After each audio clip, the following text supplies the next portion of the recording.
నమస్తే ఆంధ్రప్రభకి స్వాగతం. నేను ప్రియాంక షేక్. లాస్ ఏంజలీస్లో తీవ్ర ఉద్రిక్తతలు. అక్రమ వలసదారులపై ట్రంప్ ఉక్కుపాదం. వలసదారులు వర్సెస్ నేషనల్ గార్డ్స్. నివురుగప్పిన నిప్పుల పరిస్థితులు.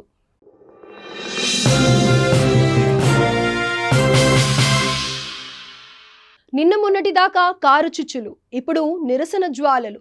ప్రతి క్షణం ఉద్రిక్తతే.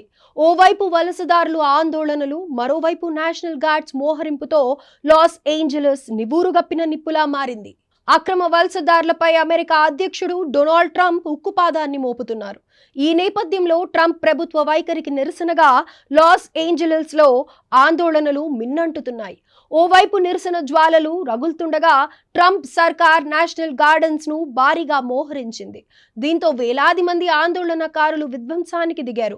ట్రంప్ అధ్యక్ష పదవిని చేపట్టినప్పటి నుంచి ఈ విధానాలు అమలులో ఉన్నాయి. అయితే తాజాగా లాస్ ఏంజలస్ లో ఈ చర్యలు తీవ్ర ఉద్రిక్తతలకు దారితీశాయి. ఘర్షణలు ప్రారంభమయ్యాయి.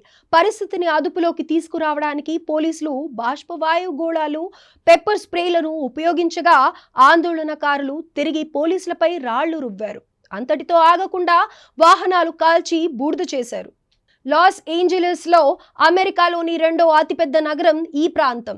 జూన్ 6వ తేదీ నుంచి అల్లర్లు, నిరసనలతో హోరెత్తుతోంది. ఈ అల్లర్లకు ముఖ్య కారణం US immigration and customs enforcement చేపట్టిన ఆకస్మిక తనిఖీలు. ఇందులో భాగంగా అక్రమ వలసదారులను అరెస్ట్ చేస్తోంది. ఈ క్రమంలోనే వారం రోజుల వ్యవధిలో మొత్తం 118 మందిని అరెస్ట్ చేసిన అధికారులు ఒక్కరోజే 44 మంది అదుపులోకి తీసుకున్నారు. దీంతో వలసదారులంతా రోడ్డెక్కడంతో ఘర్షణలు తీవ్ర రూపం దాల్చాయి.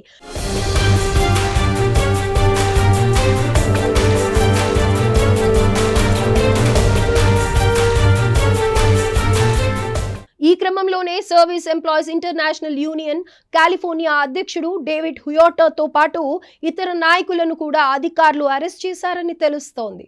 అయితే లాస్ ఏంజలస్ లో ఆందోళనలు హింసాత్మకంగా మారడంతో డొనాల్డ్ ట్రంప్ సీన్లోకి ఎంట్రీ ఇచ్చారు. అక్రమ వలసదారులను అడ్డుకుంటాం, వారిని కట్టడి చేస్తాం, అవసరమైతే బలగాలను అమెరికా అంతటా దింపుతామని స్పష్టం చేశారు. ఈ క్రమంలోనే లాస్ ఏంజలస్ లో సుమారు 2000 మంది నేషనల్ గార్డ్ ను మోహరించారు. కానీ వాస్తవానికి రాష్ట్ర గవర్నర్ అనుమతి తీసుకుని ఈ బలగాలను రంగంలోకి దింపాల్సి ఉంటుంది. ఏవైనా ప్రకృతి విపత్తులు, తిరుగుబాట్లు, అల్లర్లు జరిగినప్పుడు లేదా రాష్ట్రంలో చట్టాన్ని అమలు చేయడం సాధ్యం కానటువంటి అత్యవసర పరిస్థితులు ఏర్పడితే అధ్యక్షుడు నేరుగా ఈ ట్రూప్స్ ను రంగంలోకి దింపొచ్చు. కానీ లాస్ ఏంజలస్ లో ట్రంప్ డైరెక్ట్ గా 2000 మంది ప్రత్యేక బలగాలను మోహరించడంపై కాలిఫోర్నియా గవర్నర్ గావిన్ న్యూసమ్ విమర్శలు చేశారు. దీన్ని రాష్ట్ర సార్వభౌమాధికారంపై దాడిగా అభివర్ణించారు. లాస్ ఏంజలస్ లో ప్రస్తుత పరిస్థితి అక్రమ వలసదారులే కారణం. ఇక్కడ సుమారు 130 దేశాలకు చెందిన వలసదారులున్నారు. అంటే పరిస్థితి తీవ్రత ఏంటనేది అర్థం చేసుకోవచ్చు. లాస్ ఏంజలస్ కౌంటీలో అతిపెద్ద వలసదారులు మెక్సికో వాళ్లే కావడం గమనార్హం. సుమారు 31.9% మంది మెక్సికన్లు ఇక్కడ ఉంటున్నారు. అలాగే 6% మంది ఎల్ సాల్వడోర్ దేశానికి చెందిన వాళ్ళు కాగా ఈ దేశం చాలా ప్రమాదం. అది క్రైమ్ కంట్రీ. అందుకే అక్కడి నుంచి వచ్చే వారి సంఖ్య భారీగా పెరుగుతోంది. ఇక గ్వాటెమాలా దేశస్తులు 3.6% మంది ఉండగా ఫిలిప్పీన్స్ నుంచి వచ్చిన వారు కూడా ఎక్కువ.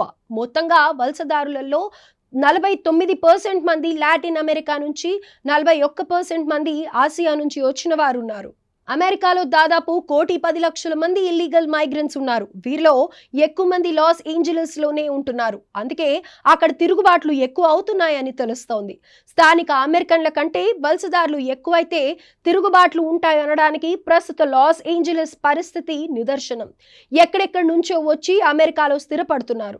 వీళ్లను ఇలాగే వదిలేస్తే అమెరికాని పూర్తిగా కబ్జా చేస్తారన్న ఆలోచనతో ట్రంప్ వలసదారులను ఉక్కుపాదంతో అణిచివేస్తున్నారు.